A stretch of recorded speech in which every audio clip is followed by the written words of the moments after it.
할렐루야. 반갑습니다. 저는 충북 괴산에 있는 투산교회의 이종남 목사입니다. 저희 교회가 있는 동네는요, 한 50가구 정도 모여 살고 있는 작은 시골 마을에 있습니다. 얼마나 시골이냐면 이렇게 하면 이해가 되실 것 같아요. 사람보다 소가 더 많고요. 배달앱을 키면요, 아무것도 안 잡혀요. 그렇게 배달도 안 되는 그런 동네입니다. 그곳에서 15년째 좀 하나님의 놀라운 은혜들을 누리면서 목회 생활을 이어가고 있습니다. 하나님께서 이 시골교회를 통해서 다음 세대들을 살려주셨고요. 이 시골교회를 통해서 우리 성도들의 또 영혼들, 우리 성도들을 통해서 또 주변의 영혼들을 살려주셨고요. 그리고 무엇보다 저의 가정에 놀라운 은혜를 주셨습니다. 오늘 이 시간에 한번 여러분들과 함께 하나님이 살리신 이야기들을 나누려고 합니다. 제 딸아이가요, 고3 때 일이었어요. 대입을 앞두고 있으니까 얘가 갑자기 믿음이 좋아진 거예요. 그러더니 성경책을 막 읽기 시작했습니다.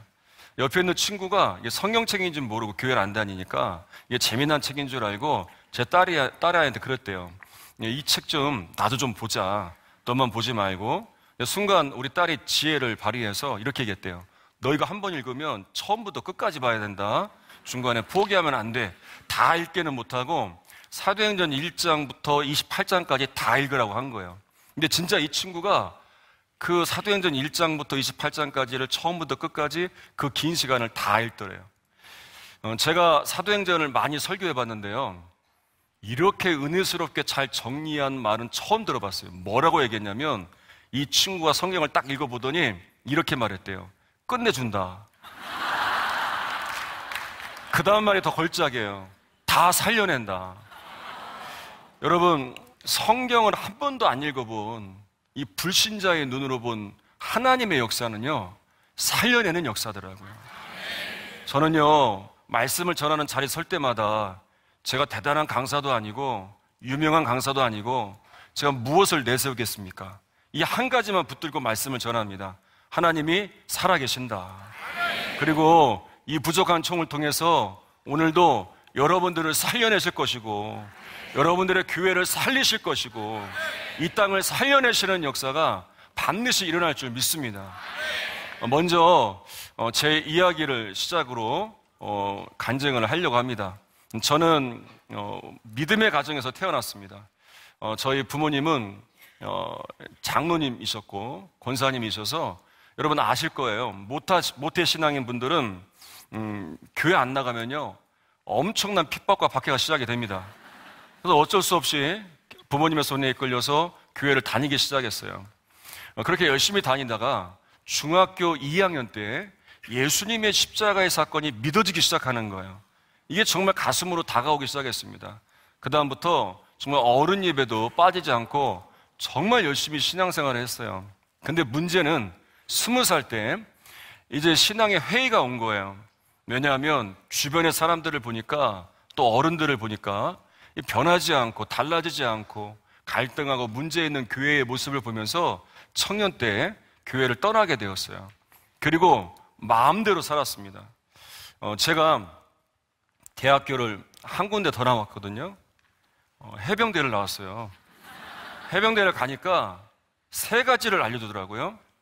악, 깡, 무대포.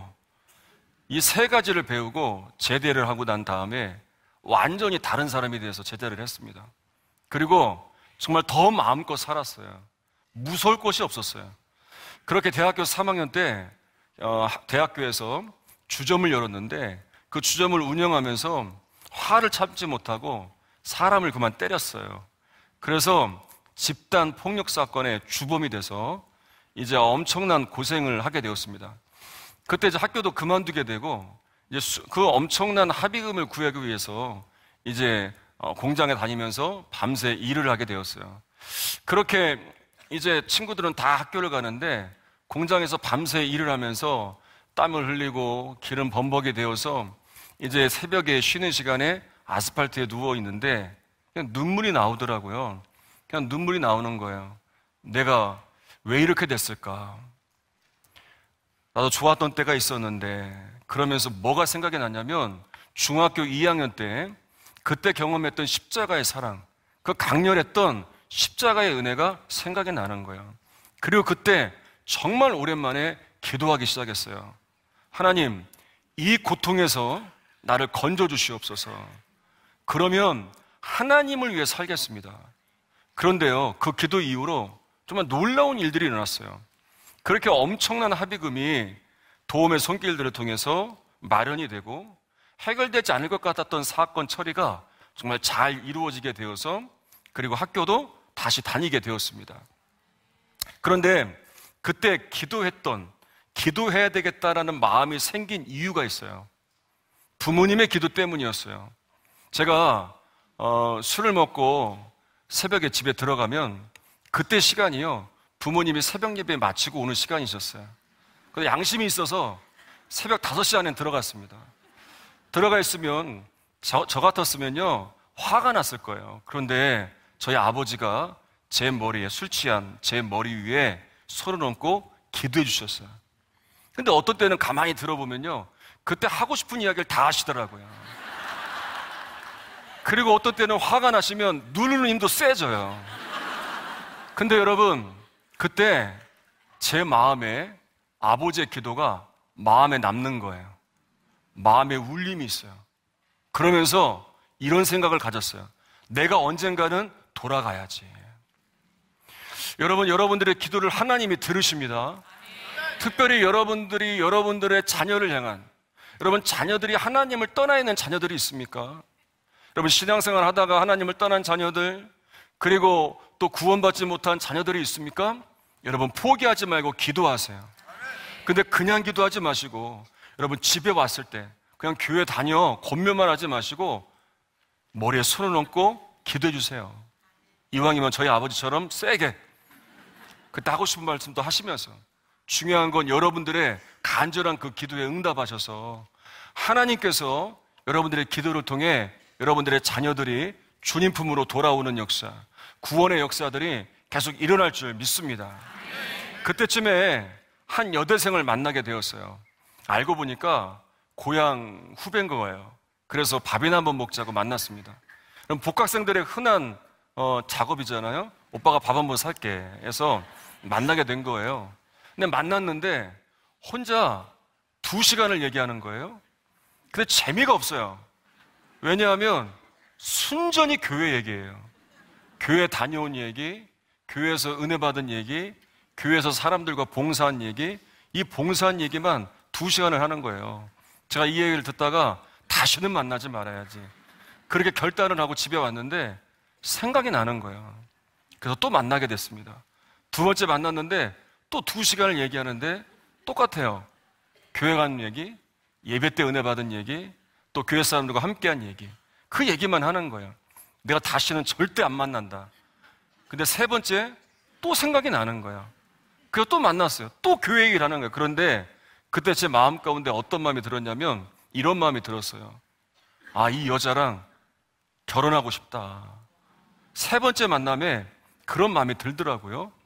그래서 그 다음 해에 결혼을 하게 되었습니다.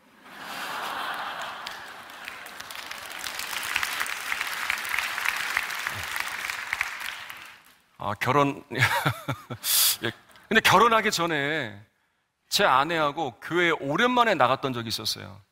제 여자친구일 때 저를 교회에 데리고 갔었는데, 여러분 오랜만에 교회 나가면 정말 민망합니다. 얼마나 민망했는지 몰라요. 너무나 죄송스럽고 민망해서 맨 뒤에, 기둥 뒤에 구석에서 그냥 고개를 푹 숙이고 있었어요. 근데 그때 하나님께서 목사님을 통해서 어떻게 말씀하셨냐면 이렇게 말씀하셨어요. 수고하고 무거운 짐진 자들아, 다 내게로 오라. 내가 너를 쉬게 하리라.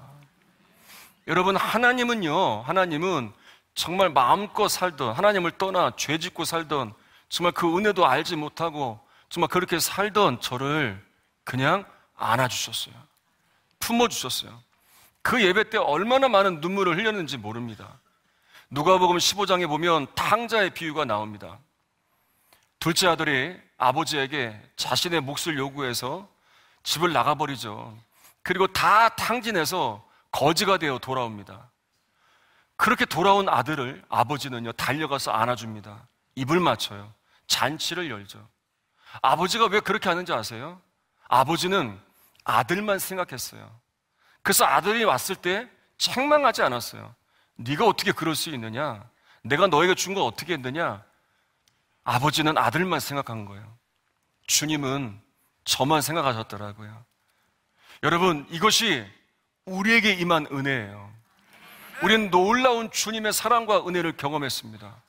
우리는 분명히 알아요. 분명히 누렸어요. 분명히 만났어요. 그럼에도 우리는 흔들려요. 그럼에도 우리는 불순종해요.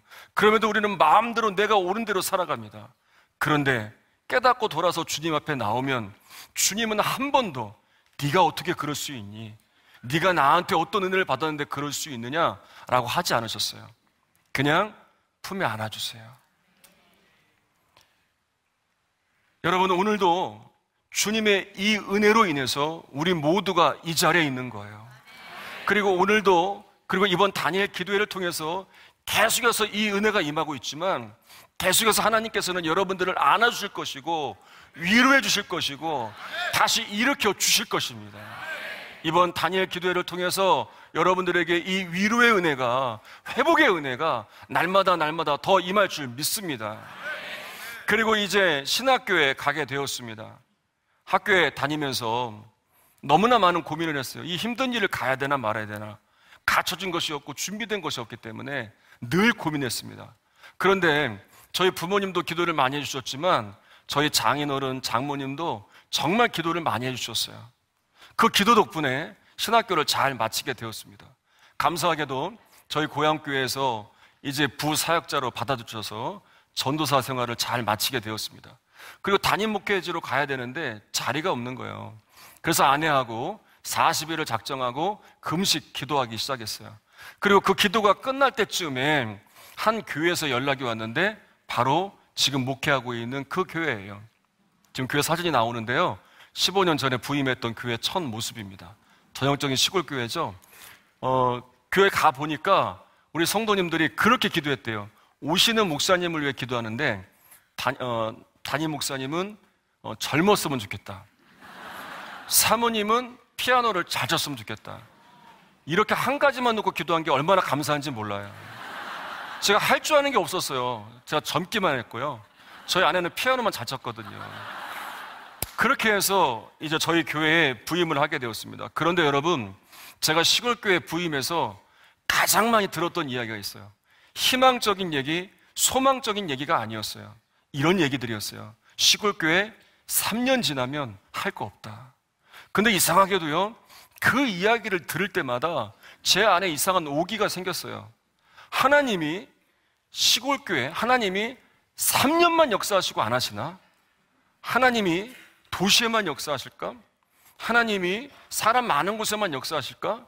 그러면서 자연스럽게 우리 성도들과 그렇게 기도했습니다. 하나님, 이 시골교회를 통해서 하나님의 살아계심이 드러나게 해주세요. 그래서 안 되는 곳에서도 하나님이 여전히 역사하시고 지금도 하나님의 일하심은 일어난다는 것을 이 시골교회를 통해서 드러내 보여주시옵소서. 그렇게 기도하는 가운데 이 시골에 있는 아이들을 만나게 되었고 저희 교회가 다음 세대 사역을 시작하게 되었습니다. 그 중에 다음 세대 사역에 시작이 되는 아주 귀한 남매 아이를 만나게 되었어요. 초등학교 6학년 남자아이와 그리고 중학교 2학년 여자아이를 만났는데 지금도 잊혀지지 않아요. 이 여자아이가 저한테 했던 말을, 아저씨 누구세요? 라고 얘기를 했어요. 그렇게 만나서 정말 이 아이들은 정말 사랑이 필요한 아이들이었어요. 그래서 같이 저희 집에서 같이 지내면서 이곳에서 만난 저희 딸이 되었고 아들이 되었어요. 그리고 그 뒤로 또 함께하는 아이들과 뜨겁게 예배를 드리기 시작했습니다. 항상 아이들이 교회를 오면요, 사택으로 제일 먼저 들어왔어요. 제일 먼저 사택으로 들어와서 거기에서 자고 먹고 또 거기서 학교도 가고, 그렇게 사택이 이 아이들의 놀이터였어요. 그 지들끼리 이렇게 얘기해, 웃으면서, 야, 여기는 추산 보육원이다 라고 얘기할 정도로 항상 아이들이 바글바글 했습니다. 나중에 저희 투산에서 만난 딸내미가 저희 친딸한테 그런 얘기를 했대요. 얘들이 크고 나서 뭐라고 얘기했냐면, 너희에게 엄마 아빠가 가장 필요할 때 우리가 너희 엄마 아빠를 빼앗아서 미안해. 이제 우리가 언니 오빠가 이제 너희들을 책임져 줄게. 이 방송을 통해서 듣고 있을 텐데 오늘 이 자리에 왔을 텐데 책임져 줄게 잊지 않고 있습니다. 예. 그렇게 이 아이들과 중심으로 해서 한 15명 정도 된 것 같아요. 그 아이들과 함께 이 시골에서 토요일마다 모여서 뜨겁게 예배했습니다. 정말 아이들이 얼마나 순수한지 정말 회개하자고 하면요, 정말 눈물로 회개했어요. 말씀을 전하면 그냥 그 말씀 그대로 믿었어요. 그렇게 기도하는 순간 어느 날 정말 성령의 이 마가의 다락방에 임했던 성령이 이 아이들에게 임하기 시작했어요. 그리고 이 아이들이 방언을 하고 예언을 하고 환상을 하고 환상을 보고 놀라운 은혜들이 임했습니다. 그리고 어느 날 이 아이들을 통해서 하나님께서 주변의 아이들을 살리시려는 그런 비전을 주셨어요. 그래서 그때부터 이 아이들과 함께 주변의 아이들과 주변의 인근의 교회들과 함께 수련회를 열게 되었습니다. 수련회를 열면서 그냥 하지 않았어요. 정말 뜨겁게 아이들과 은혜를 사모하고 똑같이 말씀을 나누고 함께 기도하면서 밤이 새도록 그렇게 하나님의 은혜를 나누었습니다. 강사님들이 오시는 강사님들마다 놀랐어요. 왜냐하면 깜깜한데 여기 교회가 있을까? 산을 구부굽이 넘어오는데 깜깜한데 이게 마을이 있을까? 근데 교회가 하나 있어요.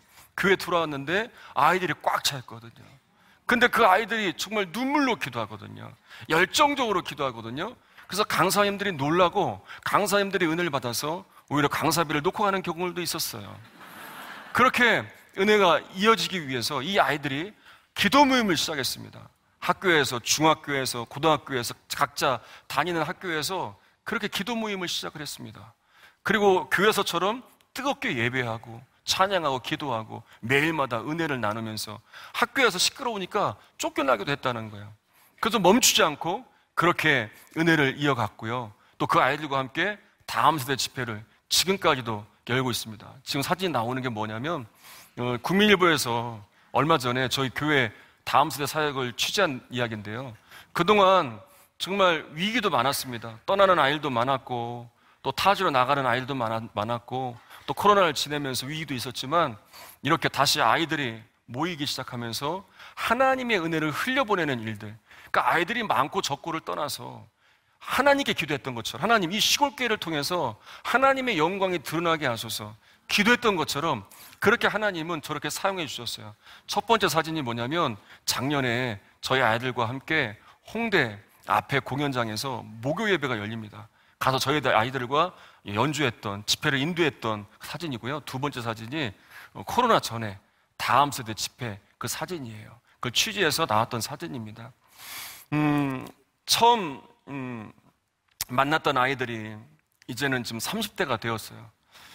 그리고 지금 또 새로운 아이들이 전도가 돼서 우리 또 하나님께서 귀하게 감사하게도 우리 시골교회에 여러분 이 시골교회 전사님들이 또 오셔서 두 분이 협력해 주셔서 또 아름답게 섬겨줘서 우리 다음 세대가 계속 예배가 지금도 이어지고 있고 계속해서 그 은혜를 흘려보내고 있습니다. 아이들이 한참 기도할 때 한 여자아이가 이런 환상을 봤다는 거예요. 어떤 환상을 봤냐면 목사님이 수많은 사람들 앞에 말씀을 전하는 환상을 봤다는 거예요. 근데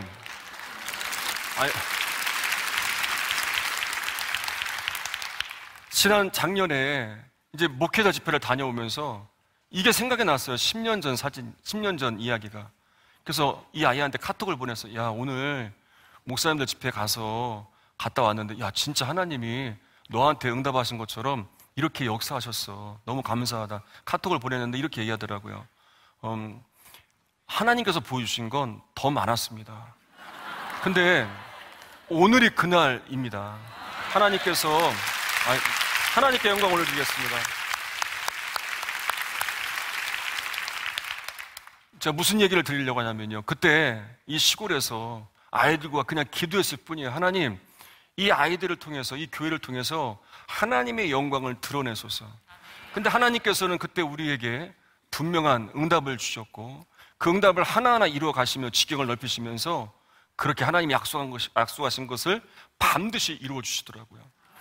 여러분, 여러분들에게 하나님께서 약속하신 것들, 여러분, 우리는 기다립니다. 왜 이런 일들이 안 일어나는가? 하나님 말씀하셨잖아요. 약속하셨잖아요. 왜 이런 일들이 안 일어납니까? 여러분, 하나님이 약속하신 것은, 응답하신 것은 반드시 이루어집니다. 우리는 부족하지만, 우리는 연약하지만 하나님은 위대하신 분이십니다. 여러분에게 약속하신 것들이 이루어질 것을 믿고 끝까지 믿음으로 승리하며 나아갈 때에 하나님의 이 놀라운 승리를 누리시기를 바랍니다. 하나님께서 이렇게 시골교회를 살려내 주시니까 우리 성도님들의 믿음이 많이 성장하게 되었습니다. 오늘 사실 시골에서 우리 성도님들도 같이 오셨어요. 와서 앉아 계시는데 지금 재미난 건 뭐냐면요, 도시 사람인 것처럼 앉아 계세요.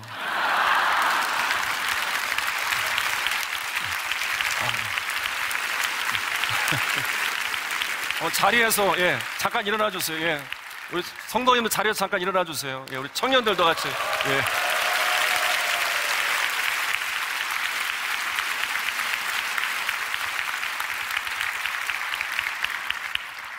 딱 봐도 추산이 출신이잖아요, 그렇죠? 예. 우리 성도님들이 너무나 열심히 교회를 섬겨주셔서 신앙이 많이 성장하다 보니까 교회에 좋은 일들이 많이 생기게 되었습니다. 얼마나 신앙이 성장했냐면, 한 가지 좀 예를 들자면, 한 해 매해마다 신방을 하는데 하나님께서 그런 마음을 주셨어요. 올해는 농사의 터를 신방해라. 성도님들이 다 농사를 지으시거든요. 그래서 정말 밭을 다니면서 다 신방을 했습니다. 여러분, 밭에 가서 땅에 대고 안수도 하고요, 나무를 붙잡고 막 안수도 해봤어요. 그러면 성도님들한테 이번 기대해라, 이번 대박이 날 거다, 농사가. 담임자에게 하나님께서 이런 은혜를 주셨고, 아니 누가 땅에다 안수하고 나무에다 안수하겠습니까? 그럼 믿음으로 했으니 놀라운 은혜가 임할 것이다. 근데 진짜 놀라운 은혜가 임했어요. 아멘은 이따 들어보고 하셔야 돼요. 그해 태풍이요, 3개가 왔어요. 근데 여러분, 우리 충북 지역은 내륙입니다. 중심이에요. 태풍 피해가 없어요. 근데 마지막 온 태풍이요, 정말 우리 동네에 아주 많은 피해를 줬어요. 이제 수확을 앞두고 있었는데 가서 신방을 가보니까요, 사과가 다 떨어졌어요. 밑에가 빨간 거예요. 얼마나 마음이 아픈지. 근데 순간 드는 생각이, 내가 대박이 날 겁니다. 잘 될 겁니다. 선포했잖아요. 나는 거짓말한 목사가 되겠구나. 이제 떠날 때가 됐는가? 그런 마음까지 들더라고요. 그래서 저희 선임 장로님 댁을 신방을 먼저 했습니다. 갔더니 장로님이 이렇게 말씀을 하시는 거예요. 일단 웃으시더라고요. 그래서 안도가 돼요. 뭐라고 말씀하셨냐면, 목사님, 우리가 욕심을 많이 부려서 많이 열매를 남겨뒀더니 하나님이 알아서 바람으로 솎아주셨어요. 그렇게 얘기를 해주세요. 우리 권사님 댁에 가서, 여기도 권사님 오셨지만 권사님한테 가서, 권사님 괜찮으세요? 그랬더니 권사님이 사과나무를 보면서 남아있는 걸 보더라고요. 그러면서 이렇게 말해요. 목사님, 어제 그렇게 바람이 불었잖아요. 근데 얘는 남아있네요. 그렇게 얘기를 하시는 거예요. 근데 제가 뭘 느꼈냐면, 우리 성도님들의 믿음이 정말 많이 성장했다. 하나님 왜 이렇게 하셨습니까? 라고 할 수 있잖아요. 당장 수확을 앞두고 있는데 하나님 이렇게 하면 어떻게 하시나요? 라고 불평하고 원망할 수 있잖아요. 그런데 전혀 하나님께 원망하고 불평하지 않고 하나님을 바라보고 있더라고요. 아, 하나님이 이 고백을 들으셨구나, 이 고백을 받으셨구나. 그리고 남아있는 농사가 콩농사였습니다. 여러분, 콩이 그런 적이 없었어요. 그해 2~3배 가격이 올랐어요. 그래서 결국에는 다 결산해 보니까 이 피해본 곳 이상으로 채워지는 역사가 일어나게 되었어요. 이렇게 하나님께 영광 돌리겠습니다. 네. 이렇게 우리 성도님들이 신앙에 성장을 하고 이런 은혜들을 경험하니까 동네 가서 전도하시는 거예요. 근데 여러분 아시잖아요. 시골은 막 이 도시처럼 그럴듯하게 막 전도 양육 받고 1코스, 2코스, 3코스 받고 이게 안 돼요. 우리 성도님들 순수하세요. 가서 그냥 믿어봐 하면서 계속 갖다 주세요. 물량 공세를 합니다. 사과도 갖다 주고, 배도 갖다 주고, 콩도 갖다 주고, 옥수수도 갖다 주고, 배추도 갖다 주고, 복숭아도 갖다 주고, 제가 하도 많이 적었는데 감자, 고구마 뭐 계속 갖다 줘요. 나올 때까지. 그러면 지쳐서 나와요. 그래서 그렇게 한 분 한 분 전도가 되는 거예요. 오랜만에 고향교회 온 우리 출신들 있잖아요. 시골교회 출신들. 그러니까 고향교회 상황을 알잖아요. 와서 깜짝 놀라는 거예요. 아니, 저 고약한 저분이, 아니, 어떻게 교회를 다니냐고. 아니, 저분은 안 믿을 줄 알았는데 교회를 다니냐고 놀라워 하시는 거예요. 이사 오시는 분들이, 또 우리 장로님들, 권사님들이 그렇게 가서 또 밭을 일굴 때 트랙터를 갖고 가서 또 읽어주시고, 또 필요할 때마다 도와주시고, 그렇게 자기처럼 도와주니까 결국에는 그 모습을 보면 감동마다 나오는 거예요. 그래서 우리 장로님, 권사님들의 열정을 통해서 우리 교회가 이 시골에 있지만 영혼 구원의 역사가 계속 일어나는 거예요. 올해도 그렇게 계속해서 교회에 나오고 예수를 믿게 되고 또 세례받는 분들이 계속 이어지게 됩니다. 여러분, 제가 시골에서 목회하면서 제가 깨달은 게 있어요. 사람이 없는 게 아니에요. 저희 동네도 보니까 전도할 대상자들을 제가 한번 파악해 봤어요. 저희가 선교할 수 있는 지역이 5개 지역인데 150가정이 예수를 안 믿고 있어요. 저희 면이 불정면이에요. 불정면에 예수를 안 믿는 사람들이 2,300명이에요. 괴산군에 예수를 믿지 않는 사람들이 32,000명이에요. 다음 세대가 없다고 얘기합니다. 제가 학교에 가봤어요. 장학금을 주러 읍내 가보니까 애들이 수백 명 있어요. 교회 사람이 없는 것이지 나가보니까 전도의 대상자들은 너무 많은 거예요. 제가 시골에서 목회하면서 배운 것이 있습니다. 그건 뭐냐면 하나님이 역사하시는 이 순서가 있습니다. 하나님은 모든 걸 다 바꾸시고 내 주변의 모든 사람을 다 바꾸신 다음에 나를 앉혀놓지 않으세요. 우리는 하나님을 향해 그렇게 원망해. 하나님, 왜 안 바꿔주세요? 왜 안 달라지나요? 이 사람은 왜 안 바뀌나요? 왜 내 옆에 붙여주셔서 이 사람은 안 바뀌어서 왜 고통당하게 하시나요? 라고 말하지만 하나님의 일하심의 순서가 있습니다. 그건 뭐냐면 하나님은 나부터 바꾸세요. 그리고 변화된 나를 통해서 세상을 주변을 바꿔가세요. 이걸 성경을 찾아보니까 요한복음 4장 14절에 이렇게 나와 있더라고요. 같이 한번 읽어보겠습니다. 시작.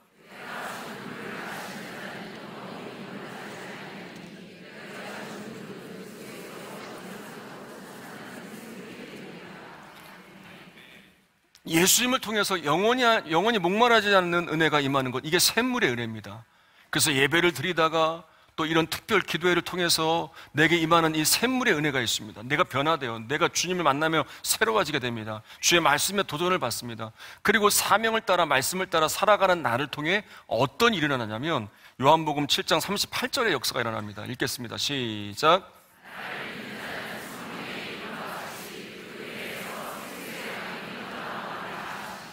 아멘. 여러분, 강물은 흘러가면서 주변을 살려냅니다. 여러분, 우리에게 임한 샘물의 은혜를 가지고 나아가서 우리가 주의 말씀을 따라 살아가고 주의 사명을 따라 살아갈 때 우리를 통해 주의 강물이 흘러가는 거예요. 여러분, 그때 성경을 보니까 이런 표현이 나오더라고요. 주의 손이 함께하여. 그래서 위기의 순간에도 주의 손이 함께하여 복음의 역사가 일어나더라고요. 여러분, 우리를 통해서, 변화된 우리를 통해서 우리가 주의 사명과 주의 말씀을 붙들고 나아갈 때 주의 손이 함께하여 강물이 흘러가며 주변이 변화되는 역사가 일어나는 거예요. 마치 이 다니엘 기도를 통해서 수많은 영혼들이 회복되어지고 수많은 교회들이 힘을 얻어 회복되는 것처럼 이런 강물의 역사가 시작되는 겁니다. 여러분, 그래서 여러분들이 회복되어야 될 이유가 여기에 있는 거예요. 이번 다니엘 기도를 통해서 여러분들이 회복될 것입니다. 다시 살아날 것입니다. 그리고 살아난 여러분들을 통해서 이 강물이 흘러가 교회가 살아나고 이 땅이 살아나는 역사가 일어날 줄 믿습니다. 이제 저희 가정을 살리신 저희 가정에 대한 간증을 이어가려고 합니다. 7년 전의 일인데요. 저희 교회가 부흥회를 앞두고 있었습니다. 이제 저희 교회 아이들이 이제 간식을 먹으러 갔다가 전화가 왔어요. 목사님, 빨리 와야 할 것 같습니다. 가서 보니까 간식을 먹고 돌아오다가 차가 언덕에서 굴른 거예요. 그 차에 5명이 타고 있었는데 다행히도 4명은 다 서 있더라고요. 멀쩡히. 야, 너희들 괜찮니? 괜찮아요, 목사님. 너무 감사했어요. 그런데 한 명이 안 보여요. 저희 딸아이가 안 보이는 거예요. 그래서 밑을 보니까 굴러떨어진 차 옆에 저희 딸아이가 엎어져 있는 거예요. 그래서 막 내려가서 저희 딸아이 성은인데, 성은아, 괜찮아? 그랬더니 저희 딸아이가, 아빠, 나 너무 아파. 움직일 수가 없어. 뭔가 큰일이 일어났구나. 빨리 가까운 대학병원에 구급차에 실어서 이제 옮겨갔습니다. 그랬더니 그 병원에서 여기서 할 수 없습니다. 빨리 큰 병원 가서 수술해야 되는데 서울로 가면 늦으니까 1시간 거리에 원주 세브란스 병원에 준비를 해놓을 테니까 빨리 가야 됩니다. 순간 드는 생각이 이게 마지막일 수 있겠다라는 생각이 들더라고요. 그래서 의사 선생님한테 얘 죽을 수도 있나요? 사망할 확률이 60% 이상입니다. 수술을 빨리 해야 됩니다. 라고 얘기하는 거예요. 제 아내한테 그렇게 얘기했어요. 구급차를 타고 가는 아내한테, 여보, 당신 정신 차려야 돼. 마지막일 수 있어. 이 아이가 정신이 있는 것 있을 때 하고 싶은 얘기들 해. 그리고 주님만 바라볼 수 있도록 계속 말 걸어.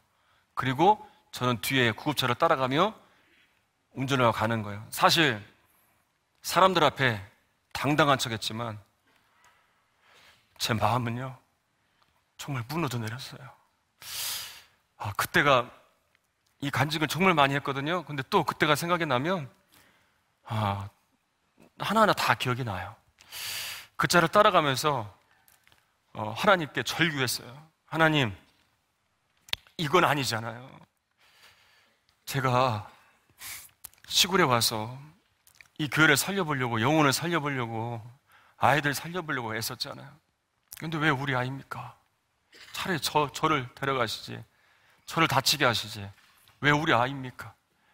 소리를 지르면서 절규하면서 그렇게 1시간 거리를 따라갔습니다. 병원에 가보니까 아이의 상태가 정말 심각한 거예요.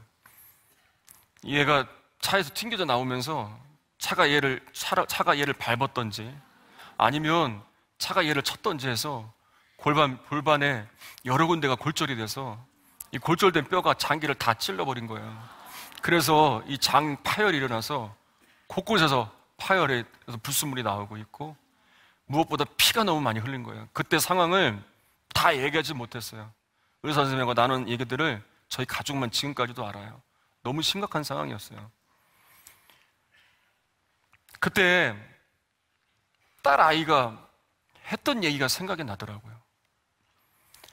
그 엎어져 있을 때 아빠 나 너무 아파 라고 얘기했을 때 얘가 이렇게 얘기했어요.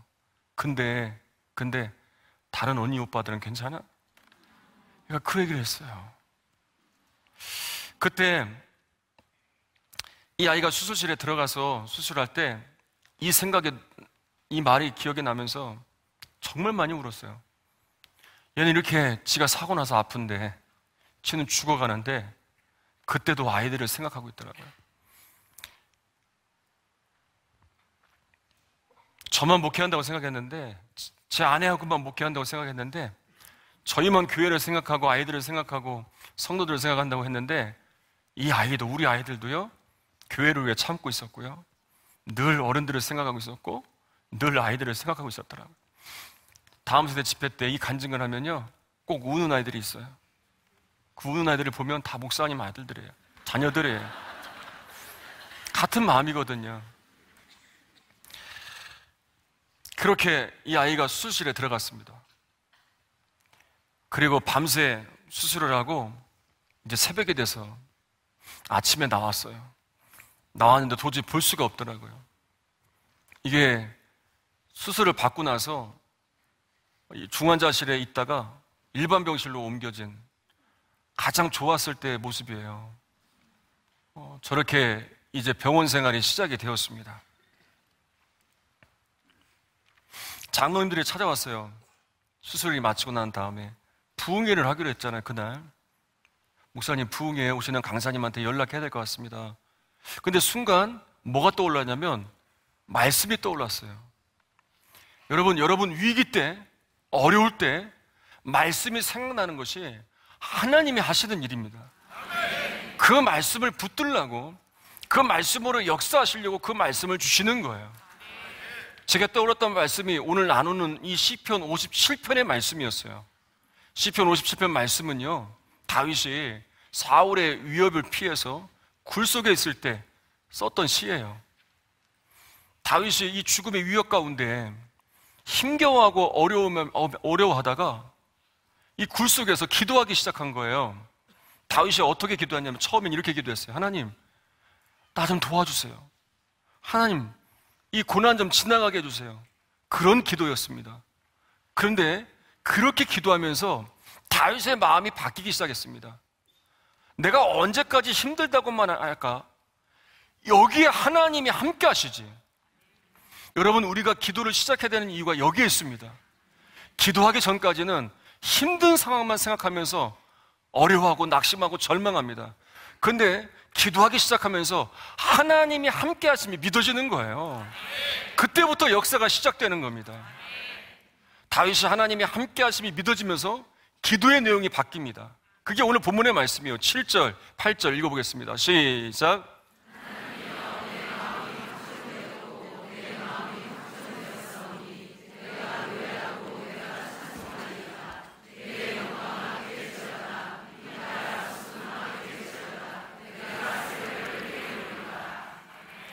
다윗의 결단은 뭡니까? 하나님만 찬양하겠다는 거예요. 하나님께 감사하겠다는 거예요. 내가 지금 언제 죽을지 모르는 비참한 신세이지만 하나님이 함께 하시니 내가 하나님께 찬양하고 감사하겠다. 그리고 새벽을 깨우겠다는 건 뭐냐면 이런 상황에서 낙심만 하며 침체에 빠지지 않겠다. 이 영적인 침체에서 벗어나 하나님을 바라보겠다는 결단입니다. 여러분, 우리에게 일어나야 될 승리가 이겁니다.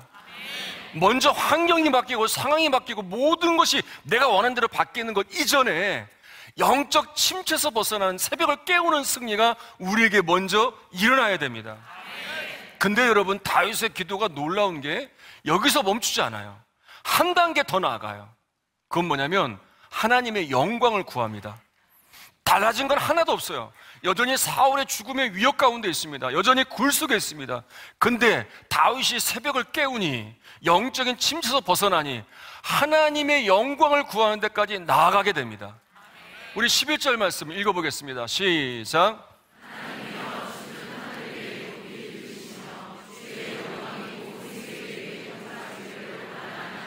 아멘. 다윗이 드린 기도대로 이후에 영광의 일들이 일어납니다. 사무엘상 22장에 보게 되면 다윗과 함께 있었던 굴 속에 있던 사람들이 한 400명쯤 되었어요. 그들이 다 어려운 자들이었는데 그 좁은 굴 속에서 갈등을 일으킬만도 한데 나중에 다윗이 나라를 세우는데 엄청난 공을 세웁니다. 어떻게 그런 일들이 일어납니까? 다윗의 기도의 비결이 있어요. 어려울 때, 힘들 때 새벽을 깨워 하나님의 영광을 구했잖아요. 이 말씀을 기억하고 부흥회를 시작한 거예요. 그리고 부흥회를 인도하러 처음에 가서 교회 강단에 엎드렸을 때 하나님께서 이렇게 응답하셨어요. 정확하게. 내가 했다. 저한테 이런 응답을 주셨어요. 이건 어떤 응답이었냐면 얘는 사고 났을 때 죽는 거예요. 수술할 때 잘못되는 거예요. 그런데 하나님께서 내가 할 것이다. 얘는 내가 살렸으니 앞으로 내가 살릴 것이고 이끄실 것이고 함께 할 것이다. 그런 응답이었어요. 그리고 그 부흥회를 통해서 이 부흥회를 통해서 우리 교회가 살아나게 되고 그리고 이 부흥회 이후에 우리 장로님과 성도님들이 중심이 돼서 금식을 하며 이 아이를 위해 기도하기 시작했어요.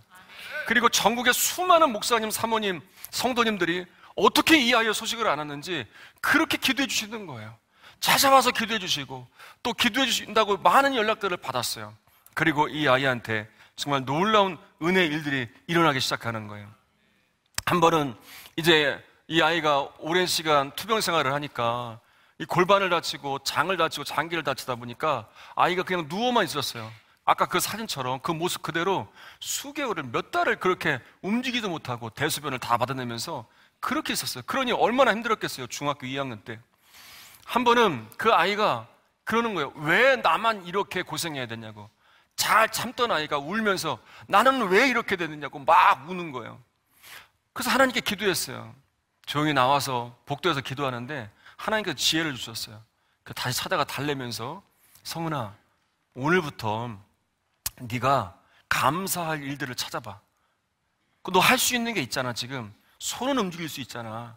그러니까 아빠가 거치대를 하나 사줄 테니까 스마트폰을 놓고 네 손으로 카톡에 감사일기를 써봐. 처음에는요, 감사할 게 뭐 있냐고 막 짜증을 내더라고요. 그래서 귓속말로 그렇게 얘기했어요. 감사일기 시작하면 아빠가 네가 좋아하는 강아지 사줄게. 그러니까 표정이 달라지더라고요. 그러면서 쓰기 시작했어요. 근데 여러분, 처음에는 짜증내던 그 아이가 감사할 게 뭐가 있어 했던 그 아이가 감사일기를 쓰더니 매일마다, 아니 몇 시간마다 계속해서 감사일기를 쓰더라고요. 나중에 보니까 정말 많은 감사의 내용들이 있었어요.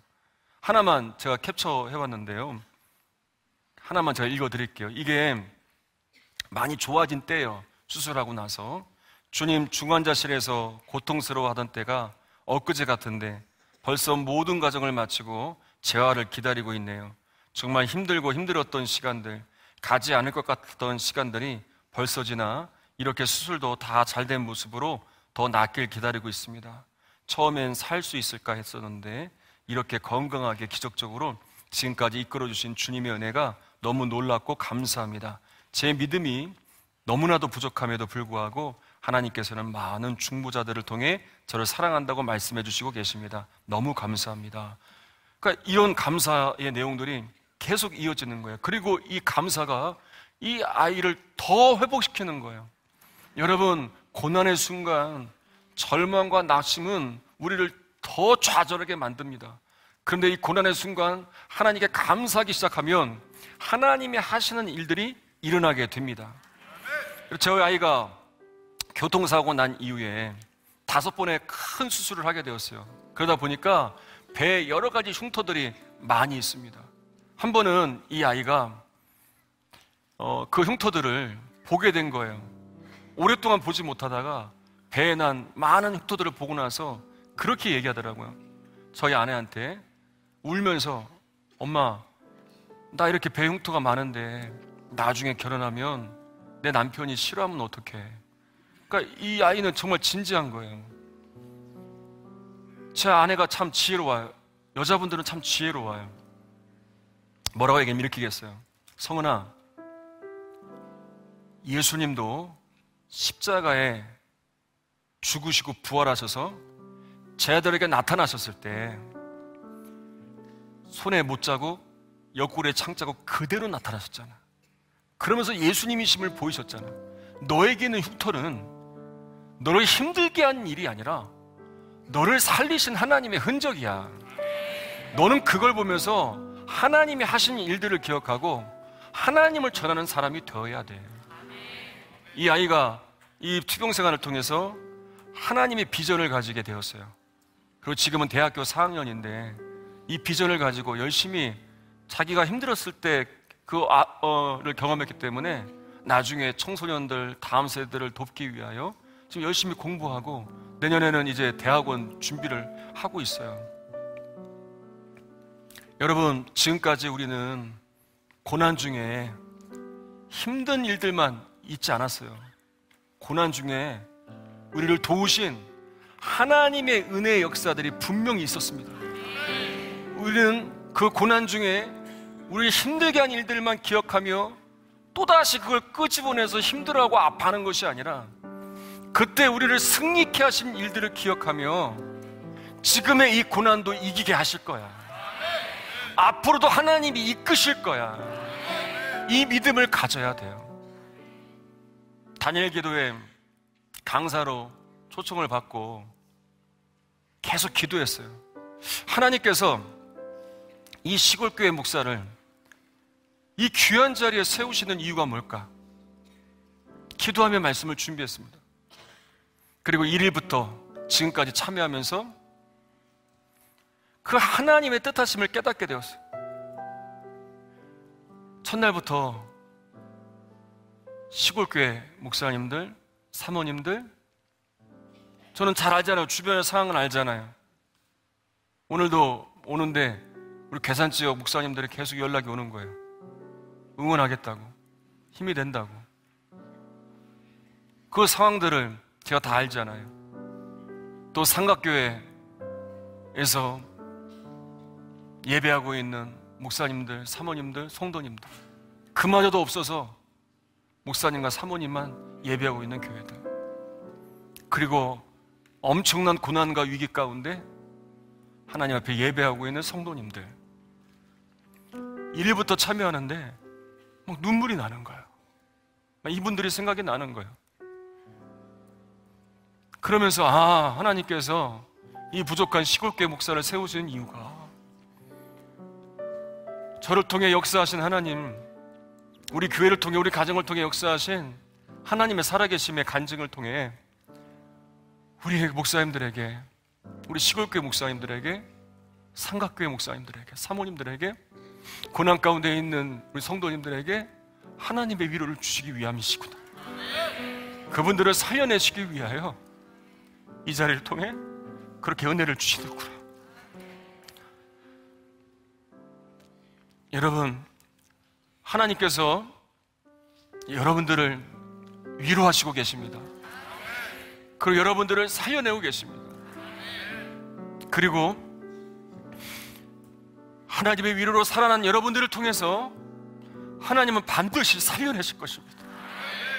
여러분의 가정을 살려내실 것이고, 여러분들의 교회를 살려내실 것이고, 살아난 교회를 통하여 이 땅을 살려내실 것입니다. 이번 다니엘 교대를 통해서 이 살려내시는 역사가 우리 모두에게 임하게 되기를 간절히 소망합니다. 우리 이 시간에는 함께 찬양하는 시간을 갖겠는데요, 특별히 저희 아이가 하나님께 찬양하기 위해서 포항에서 올라왔어요. 우리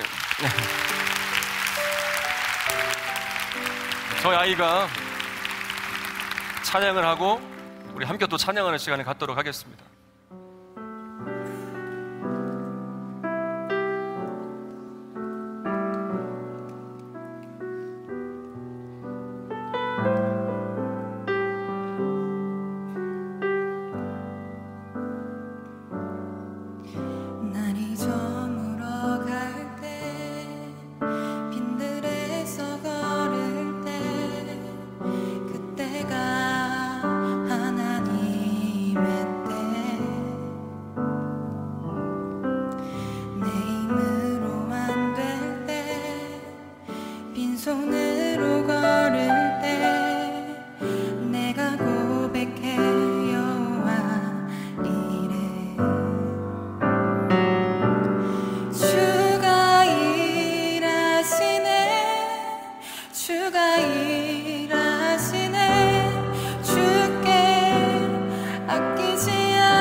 날이 저물어 갈 때, 날이 저물어 갈 때, 빈들에 서고 그때가 하나님의 때, 내 힘으로 안 될 때,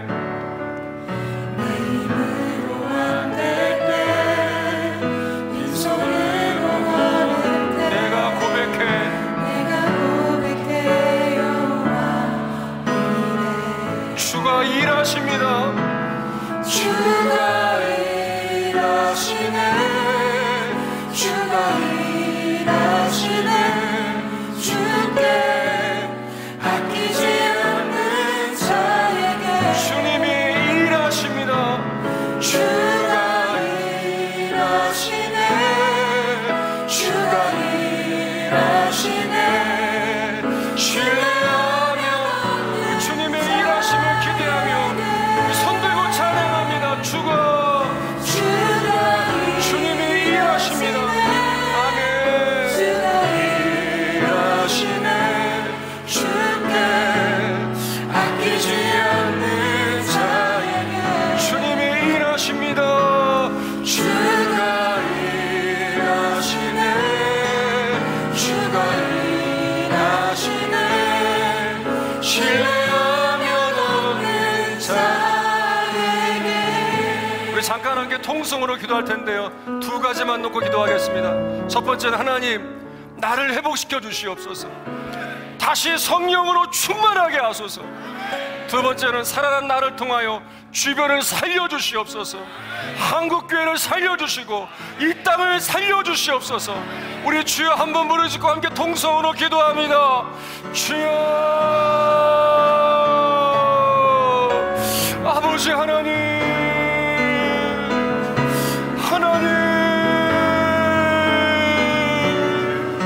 우리를 일으켜 주시옵소서.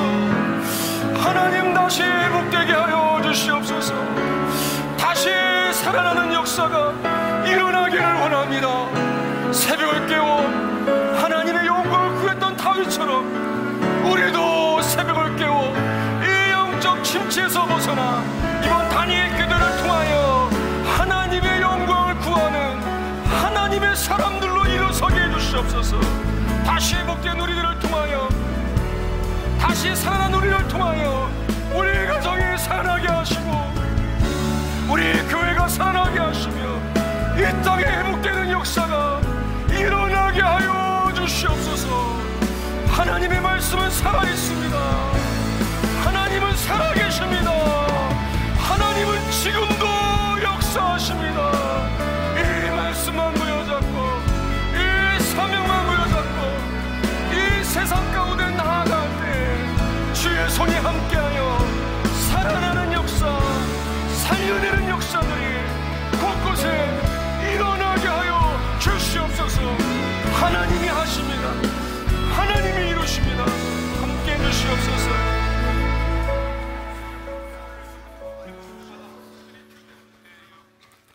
하나님, 위기라는 말이 너무나 들려옵니다. 여기저기 위기라고 합니다. 그런데 하나님의 역사는 위기의 때 더 강력하게 일어났습니다. 하나님, 하나님의 말씀이 살아있고 하나님이 우리와 함께 하시기에 우리가 영적인 침체에서 벗어나 하나님의 영광을 구하며 주의 말씀에 순종하며 나아갈 때 우리를 통해 살려내는 역사는 지금도 일어납니다. 이번 다니엘 기도를 통하여 우리 모두를 통하여 이 살려내는 역사를 통해 하나님의 살아계심이 지금도 하나님이 역사하신다는 이 사실이 열방 가운데, 온 땅 가운데 증거되게 하여 주시옵소서. 예수님의 이름으로 기도하옵나이다. 아멘.